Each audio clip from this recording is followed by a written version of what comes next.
Have you ever wondered where your money is going to come from once you stop working? Well, you're not alone. Many people enter retirement without a clear plan, and that can lead to stress, missed opportunities, and even running out of cash every month. Some people plan for their retirement overly reliant on government pensions like CPP and OAS, and other people go the other direction and they don't think they're even going to be there when they retire. So maybe in this video we can find some middle ground and talk about some real-world scenarios from people who have retirement paychecks with multiple sources of income, like my hypothetical person named Eric. Eric is not a real person with not real numbers here, but this is a very real scenario because I work with retirees just like you, or people that are planning to retire anyways. But even though Eric is a hypothetical name and the numbers aren't exactly right, this scenario comes up all the time, and these are scenarios that I've worked with my clients in the last week or two. So let's meet Eric. He's a newly retired Canadian with 7 different retirement paychecks. That sounds like a lot, but this is not outrageous, and we're going to get into all the details shortly.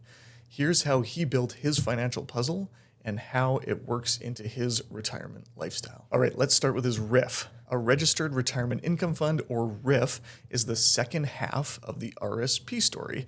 Think of your RSP kind of like a bucket, and once you want to start withdrawing from it, you have to convert it to a RIF, which is just a bucket with a hole in it. And that hole gets bigger every year. And the hole that I'm referencing here is the minimum amount that you have to take out of your account every single year. So let's put some real numbers to it. At age 65, you must withdraw at least 4% per year. And it goes up every single year along the way. And then by the time you reach 75, the minimum jumps up to 5.82%. And then at 85, all the way up to 8.51%.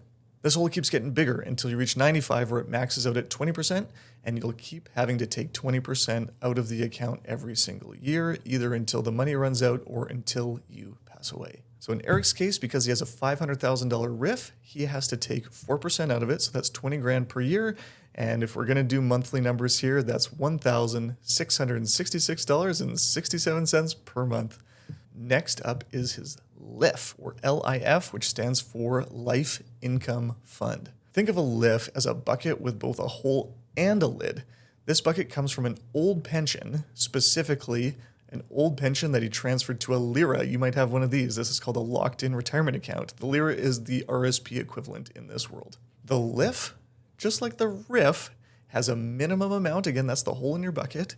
But the LIF in this case has a maximum withdrawal amount, and that's based on your age and the province that you earned the pension under. So Eric, being in BC and being 65, he has decided to take the maximum amount of 7.38%, and he's got $250,000 in his LIF account, and so that nets him $1,537.50 per month.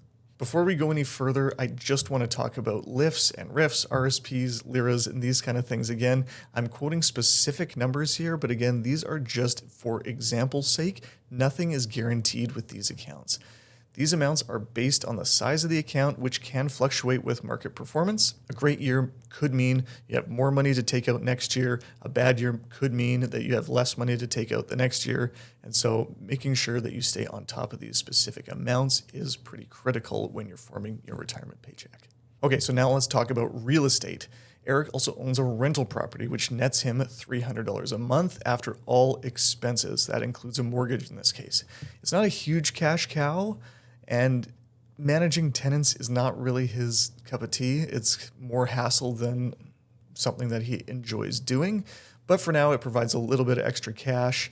And once the mortgage is paid off, that could increase. But at this point, Eric's plan is to sell the property to get his equity back and invest that elsewhere where he has more flexibility to spend it. Okay, and next is his defined benefit pension.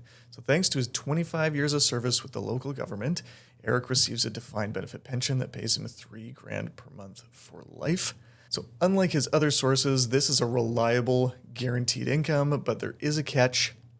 It's not inflation protected in this case. So while $3,000 feels good today, in 10 or 20 years, its buying power may not be as strong. But even though this is not inflation protected in his case, it is a guaranteed source that he can rely on for the rest of his life. Now, speaking of pensions, Eric also has a survivor's pension. Sadly, Eric's wife recently passed away. She was also a government employee and had a pension of her own. When she passed, Eric became eligible for 60% of her pension, which adds $2,040 to his monthly income. Survivor pensions are often overlooked income stream, and the percentage varies depending on the specific plan and the choices you make when you retire. Now, let's talk about government benefits like CPP and old age security.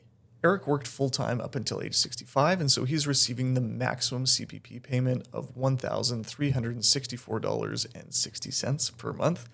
This income is guaranteed for life and adjusts with inflation every January.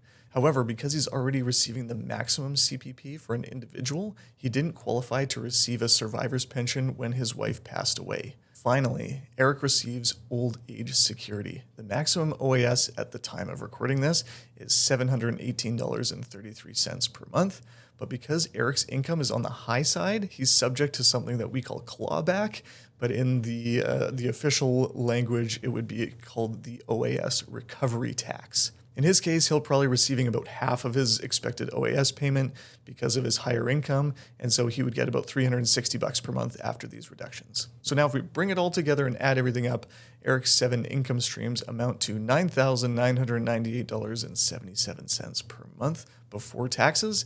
And then after taxes, because he's in BC, he would expect to receive about $7,700 a month once that's all accounted for, and he can spend or give that away as he sees fit. Okay, so what's the point? Eric's story shows us how diverse and multifaceted retirement income can be. It's not just one magic number or a single source. His retirement is supported by government benefits, personal savings, pension plans, and even real estate. Understanding where all this money comes from is key to feeling secure, because not all of it is guaranteed, not all of it is inflation protected, some of it is flexible, meaning you can spend more if you'd like, but others are fixed. The point is, retirement planning is not just about saving. It's about knowing how to make those savings work for you. You might have more income sources than you realize when you actually come to your retirement date. Or you might realize you need to create some new ones while you're still in your working years and have the time to plan and save accordingly for those. The more you understand where your cash flow comes from, the more confident and in control you'll feel about your financial future. So whether you're like Eric and you have a mix of different income sources, it's essential to map it all out. The clearer the picture, the better prepared you'll be to live the retirement you want. Thanks so much for watching this video, and we will catch you in another one.